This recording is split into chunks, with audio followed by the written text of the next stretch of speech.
Welcome to JP at MarketProfile. We are diving deep into the structural shifts of the S&P 500 ES for the week of March 30th through April 3rd. While we are focusing on the ES today, keep in mind the Nasdaq NQ shares this same structural context. Let's break down the market-generated information MGI and see where the auction stands heading into next week. Coming into this week, the bulls were against the wall. We were one-time framing lower on all three time frames, monthly, weekly, and daily.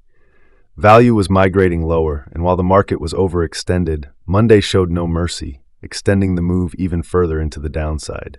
The narrative shifted on Tuesday. We finally saw the bulls reclaim Monday's high, effectively stopping the one-time framing down and putting the daily into a state of balance. This is a core principle. Markets don't just flip from bear to bull. They must pass through balance first. Tuesday's double distribution and the remaining single prints were the first structural signals that a recovery attempt was underway. Wednesday gave us a gap up, briefly shifting the daily trend to up. The target was clear, the previous week's high at 6704.75. However, the energy wasn't there. By I period, we saw a sharp liquidation back to the opening print. It was a warning sign that the overhead supply was still heavy. Thursday morning was pure volatility. Following an overnight drop fueled by news, the market opened with a minus 1.4% gap down, resetting our daily back to balance. The bears had an early 3-0 lead, but the how of the market was more important than the where. Sellers failed to take out the overnight low.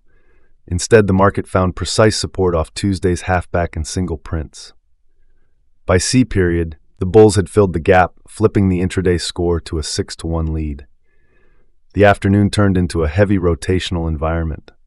The point of control POC stretched 11 wide, signaling a massive amount of two-way trade, but a lack of vertical conviction despite the bullish intraday score. Since the market was closed Friday for Good Friday, we head into next week in a defined two-day balance. The objective for the bulls next week is clear.